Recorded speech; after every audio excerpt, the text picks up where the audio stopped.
Hello everyone, welcome to Alam Academy. My name is Mohammad Shiraz. Today we will start the intro part of exercise 1.2 of NCERT class 10th. आज के lecture में हम लोग exercise 1.2 का introduction part पढ़ेंगे। पिछले दो lectures में हम लोगों ने एक्सरसाइज 1.1 का intro part along with examples of NCERT किया था और एक्सरसाइज 1.1 का सोल्यूशन किया था। आज एक्सरसाइज 1.2 का इंट्रो पार्ट पढ़ेंगे और एनसीईआरटी के 3 से 4 एग्जांपल्स हैं उसको डिस्कस करेंगे। तो बहुत आसान टॉपिक है। क्लास 9th में हम लोगों ने पढ़ा था कि रियल नंबर्स आपके दो तरह के होते हैं, एक रैशनल और एक इर्रेशनल। तो रैशनल नंबर हम लोग ने पढ़ा था कि जो आपके रियल नंबर्स होते हैं, रियल नंबर्स वो दो तरह के होते हैं। तो रियल नंबर्स में एक होता है रैशनल नंबर और एक पढ़ा था हमने इर्रेशनल नंबर। दूसरा पार्ट इर्रेशनल नंबर पढ़ा था। ठीक, अच्छा, इर्रेशनल नंबर कौन से होते थे? वो नंबर्स जिनको हम p बाई q के फॉर्म में लिख सकते थे, जहां पर p और q क्या होते थे? इंटीजर्स होते थे और q की वैल्यू 0 के बराबर नहीं होती, तो उसके अलावा कोई भी इंटीजर q ले सकता था। और इर्रेशनल नंबर कौन से नंबर होते थे? जिन नंबर्स को हम p बाई q के फॉर्म में ना लिख सकते हो, या हमने एक चीज ये देखी थी कि under root m where m is not a where m is not a perfect square, m is not a perfect square। ये सारी चीजें हम लोग क्लास 9th में पढ़ करके आए। क्लास 10th में क्या पढ़ना है? क्लास 10th में इन्हीं इर्रेशनल नंबर्स के प्रूविंग हमें पढ़नी है। इर्रेशनल नंबर मालूम है हमें क्या होते हैं, जो p बाई q के फॉर्म में ना लिखे जा सके। यहाँ पर हमें उन नंबर्स को प्रूव करना है कि वो इर्रेशनल नंबर हैं। ठीक है, तो प्रूविंग के लिए हम लोग क्या करेंगे? तो हमें एक थ्योरम पता होना चाहिए। वैसे यहाँ पर जो मेथड यूज करेंगे वो यूज करेंगे method of contradiction.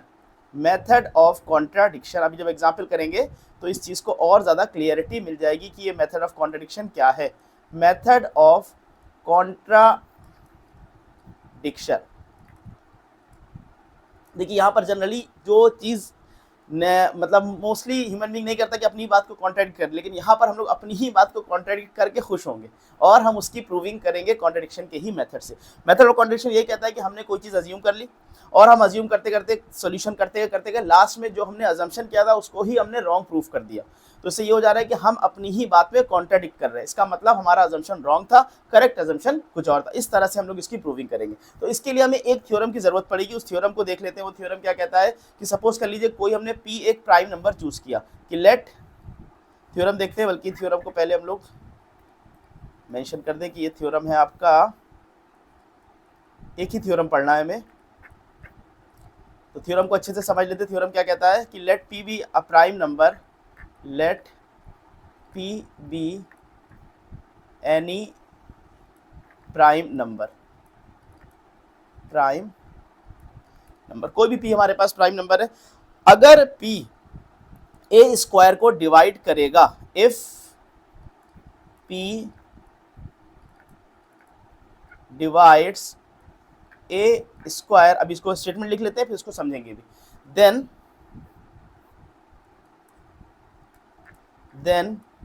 p divides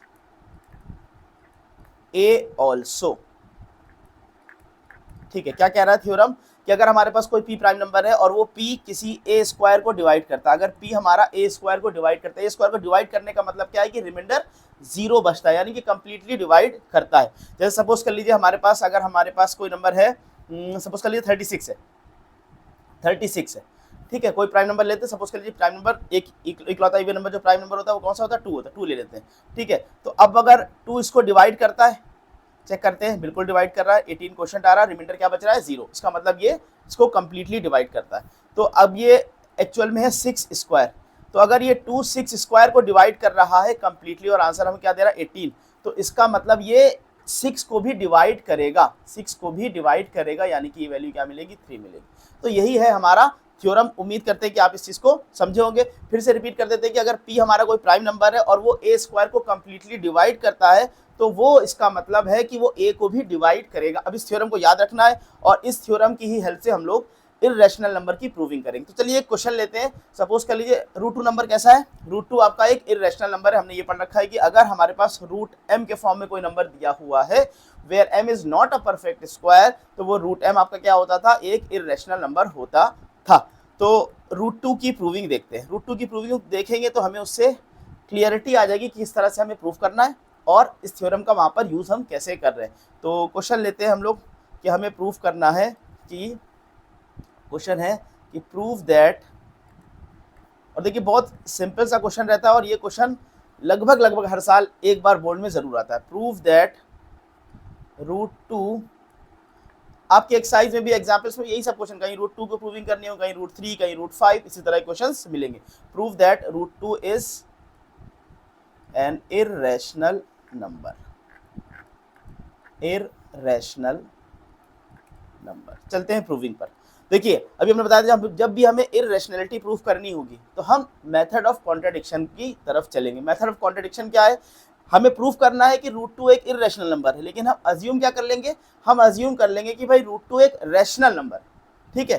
तो पहला स्टेप ये रखते हैं कि let √2 be a rational number, be a rational number. देखिए ध्यान से समझते हुए चलिएगा कि आपने क्या कर लिया, √2 को एक रैशनल नंबर मान लिया। इनको डिवीजन कर देते हैं, ठीक है। √2 हमने मान लिया कि हमारे पास एक कोई रैशनल नंबर।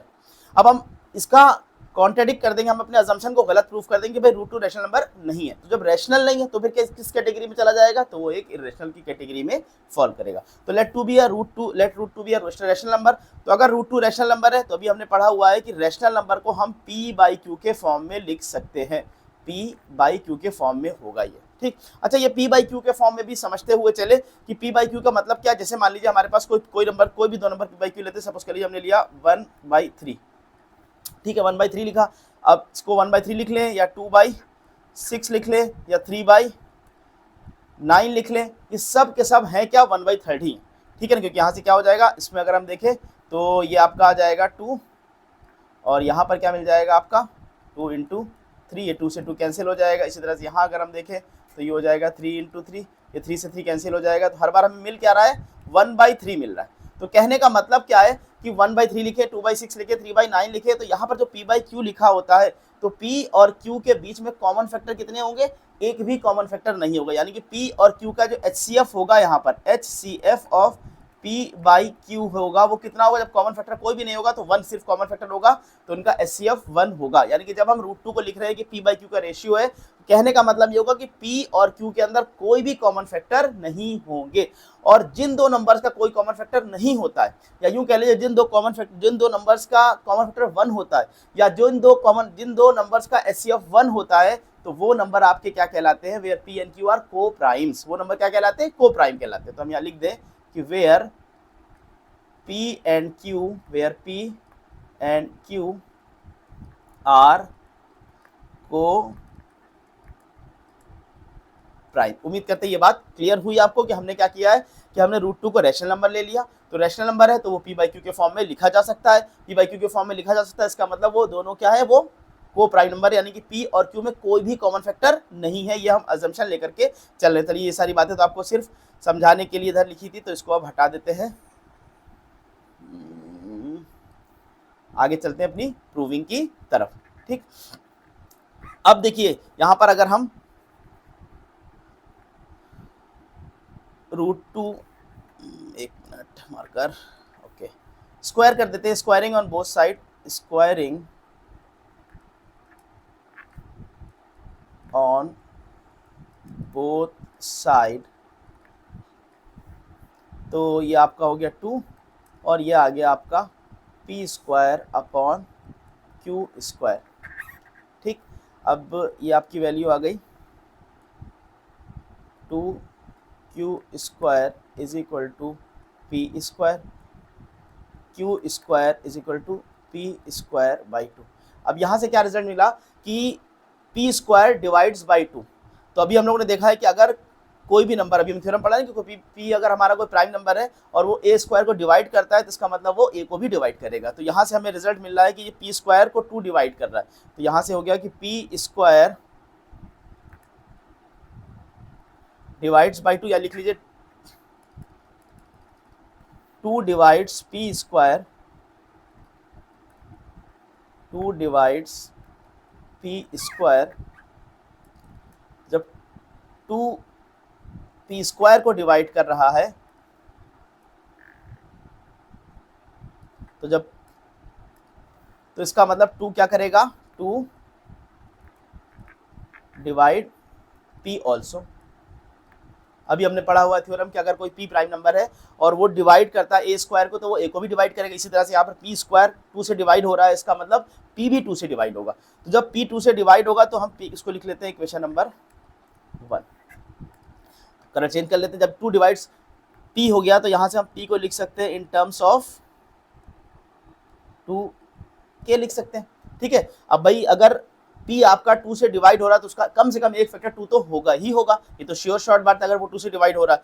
ठीक है, क्योंकि यहाँ पर प्रूफ करते हैं कि 2 जो है डिवाइड कर रहा है P को, इसका मतलब P के एक फैक्टर में 2 तो आना ही आना है, यानी कि हम P को 2 के लिख सकते हैं। अब अगर हम इस P के वैल्यू इक्वेशन नंबर 1 में प्लेस कर दें तो इक्वेशन नंबर 1 में अगर हम इसको प्लेस कर दें तो q square is equal to P की जगह पर कर दिया हमने 2K, ये है आपका स्क्वायर, डिवाइडेड बाई ये आपका आया 2, तो it gives 4K square by 2, तो ये आया 2।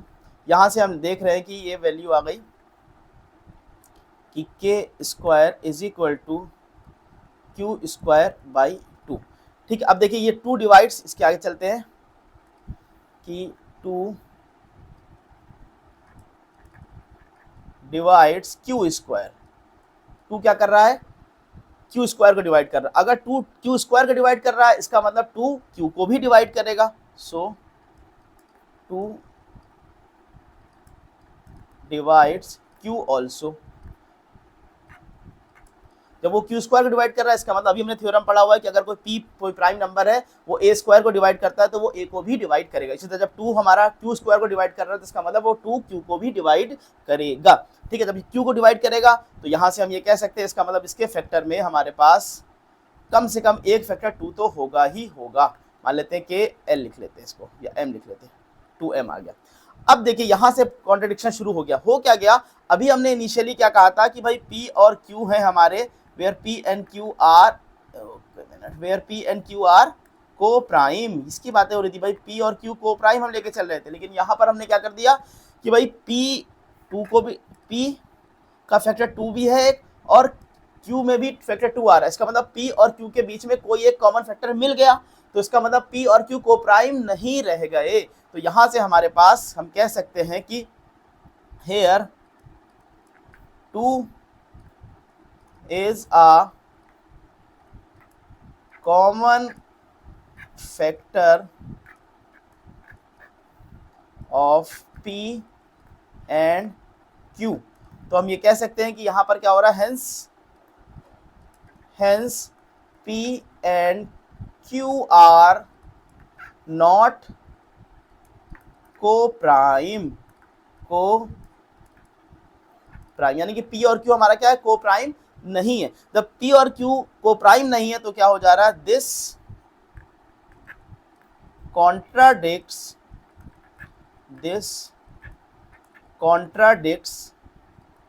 Our assumption. पहली बार ऐसा हो रहा है कि अपने अजम्पशन को जब हम कॉन्ट्राडिक्ट कर रहे हैं, अपने अजम्पशन को जब हम गलत करने पर खुशी मिल रही है। ठीक ना, दिस कॉन्ट्राडिक्ट्स आवर अजम्पशन।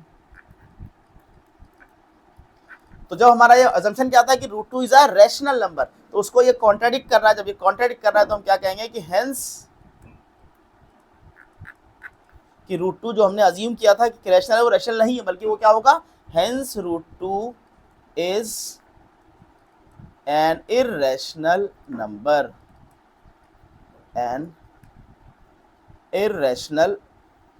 देखिए बस इतनी, इसी तरह से आपको वर्किंग करनी है। और ऐसे आपको अब √2 कर लिया, अब आपको √3 अपने आप आना चाहिए, √5 अपने आप आना चाहिए, √7 आ जाए, √8 आ जाए, √10 आ जाए, ये सारे नंबर्स आप इसी तरह से आसानी से कर सकते हैं और एग्जाम में इस तरह के क्वेश्चन भी मिल जाते हैं। तो आप इसको अगर नोट करना चाहें तो नोट कर लेते हैं वीडियो को पॉज करके। उसके बाद हम लोग चलेंगे एग्जाम्पल्स की तरफ। 2 से 3 एग्जाम्पल है बस, और वो ऑलमोस्ट इसी जैसे ही एग्जाम्पल्स हैं। जैसे अभी √2 का अगर आपने √2 अच्छे से समझ लिया तो √3 में कोई दिक्कत नहीं, √5 में कोई दिक्कत नहीं। नेक्स्ट एग्जाम्पल आपको √3 और √5 का ही मिलने वाला है। चलते हैं एग्जाम्पल इस इंट्रो पार्ट के एग्जाम्पल नंबर 1 पर। लेकिन अगर एनसीईआरटी की सीक्वेंसिंग में देखें तो हम लोग 4 एग्जाम्पल ऑलरेडी कर चुके हैं, तो ये आपको मिलेगा एग्जाम्पल नंबर 5। क्वेश्चन क्या है कि प्रूव दैट √3 इज इररेशनल। अब आपने √2 तो कर ही दिया था, तो √3 में भी कोई दिक्कत नहीं। चलिए अब वर्किंग स्टार्ट करते हैं। देखिए ज़्यादा टाइम नहीं लगने वाला है, आपको ज़्यादा एक्सप्लेन भी नहीं करने की जरूरत है, क्योंकि ऑलरेडी हम लोगों ने √2 पर काफ़ी सारी देर टाइम लगाया है। तो हमने अज्यूम कर लिया, मेथड ऑफ कॉन्ट्रडिक्शन से करेंगे कि लेट √3, इसको 2 पार्ट कर देते हैं,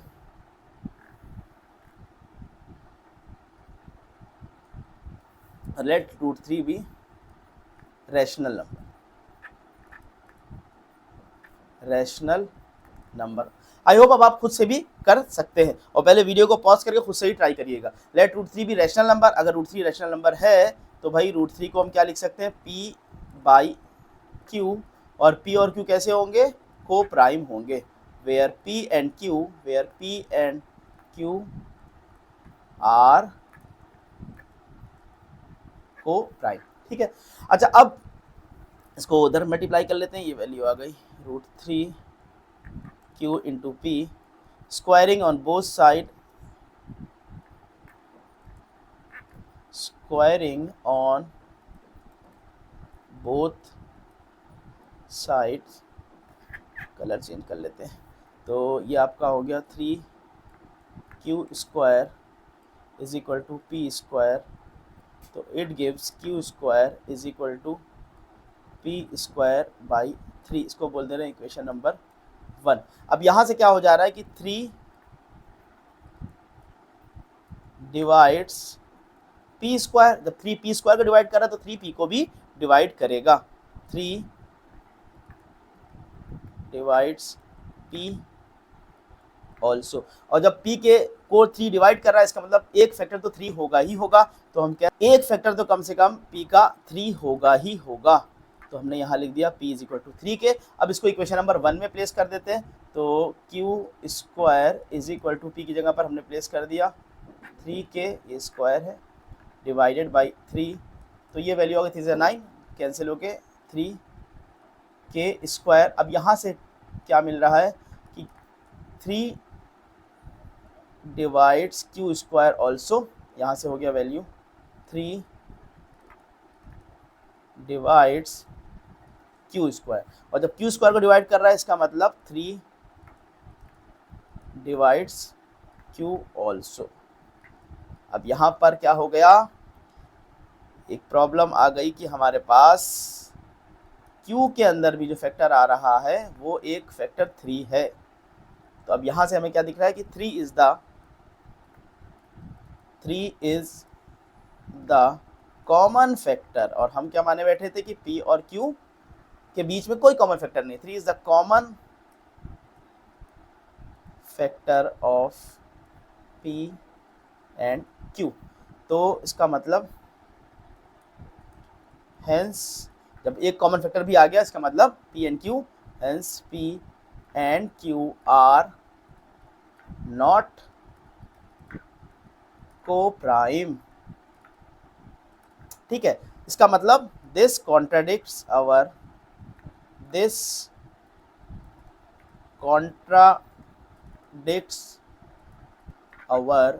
assumption।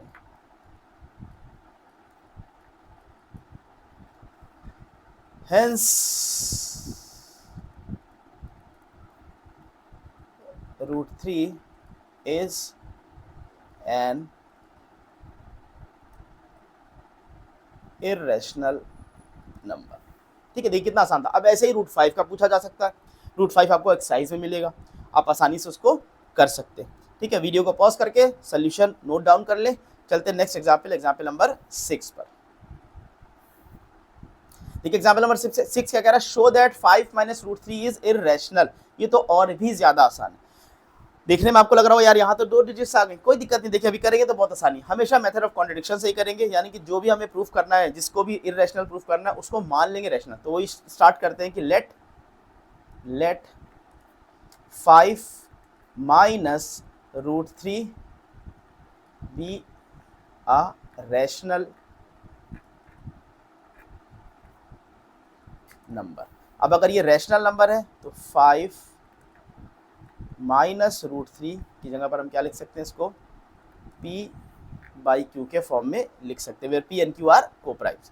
ठीक, अच्छा अब यहाँ से अगर हम रूट 3 को लिखना चाहें कि root 3 is equal to 5 minus p by q, p और q क्या है, where p and q are integers, where p and q are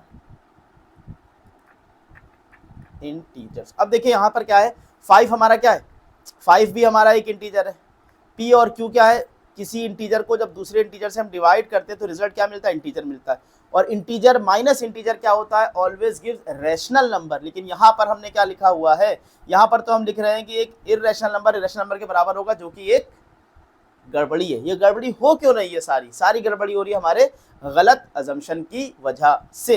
तो बस हम यहाँ लिख सकते हैं कि 5 minus p by q is a rational number, but लेकिन हमने क्या किया हुआ है कि रूट थ्री को अभी हमने प्रूफ करा हुआ है एक irrational number, but root 3 is N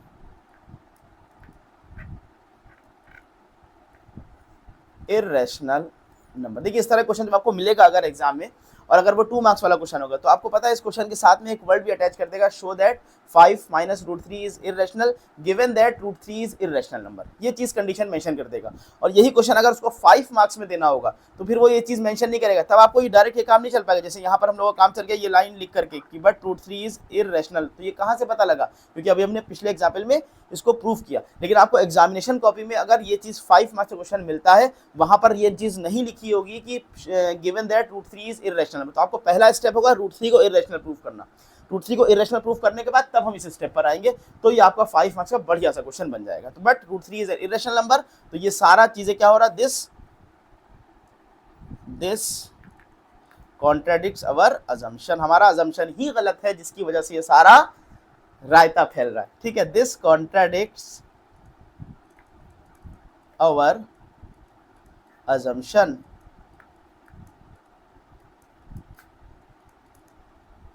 तो जब ये हमारा अजम्पशन गलत है तो हम क्या कह सकते हैं कि हेंस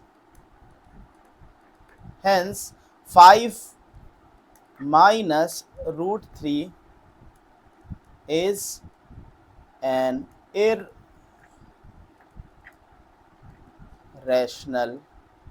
नंबर। कितना आसान था, वीडियो को पॉज करके इसका सॉल्यूशन नोट कर लें। चलते हैं नेक्स्ट एग्जाम्पल की तरफ। Show that 3 root 2 is irrational, बार बार आपको सिर्फ यही प्रूफ करना है, इसमें इररेशनलिटी की प्रूफ करना। चलिए अगेन मेथड ऑफ कॉन्ट्रडिक्शन नहीं बोलना, पहला स्टेप कि लेट जो भी नंबर गिवन है जिसको इररेशनल प्रूफ करना उसको हम रेशनल मान के चल रहे हैं, let 3 root 2 be a rational number. अब ये रैशनल है तो root 3 by root 2 is equal to p by q,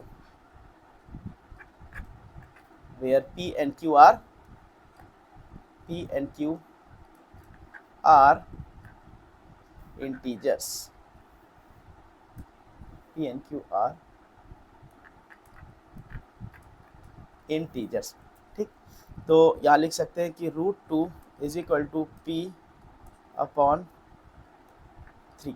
अच्छा, एक integer divided by another integer क्या मिलता है, रिजल्ट रैशनल नंबर मिलता है। लेकिन रूट 2 अभी हम क्या प्रूफ करके आ चुके हैं कि रूट 2 एक इररेशनल नंबर है, तो यहाँ पर हम लिख सकते हैं कि p बाई 3q, ये p बाई 3q क्या मिलेगा, एक रैशनल नंबर मिलेगा, इज आ रैशनल नंबर। क्योंकि देखिए एक integer divided by another integer, result क्या मिलेगा, result will be a rational number. ठीक, अब यहाँ पर क्या हो रहा है, लेकिन p बाई 3 की रैशनल नंबर, लेकिन रूट 2 कैसा है, रूट 2 एक इररेशनल नंबर है, अभी हम लोगों ने स्टार्टिंग में इसकी प्रूफ करा हुआ था। तो but √2 is an irrational number, यानी कि यहां पर सारा रायता क्यों फैला, हमारा अजम्पशन गलत है। दिस contradicts our assumption, तो इसका मतलब hence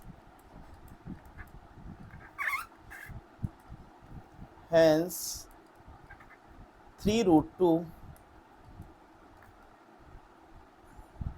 is an irrational number. तो ये कितनी आसानी से ये क्वेश्चन भी हमारा हो गया। वीडियो को पॉज करके सोल्यूशन नोट कर लीजिए। देखते हैं एक और क्वेश्चन बचा है कि ऑलमोस्ट सब फिनिश हो गए, आई थिंक कंप्लीट हो चुका है। ठीक है, ये लास्ट क्वेश्चन था आपका, लास्ट एग्जांपल। तो बस हमारी एक्सरसाइज 1.2 का भी इंट्रो कंप्लीट होता है और नेक्स्ट लेक्चर में आपसे इसकी एक्सरसाइज पर बात करेंगे। एक्सरसाइज बहुत छोटी सी 3 क्वेश्चन है, पहला दूसरा क्वेश्चन, थर्ड क्वेश्चन में आई थिंक 3 पार्ट है।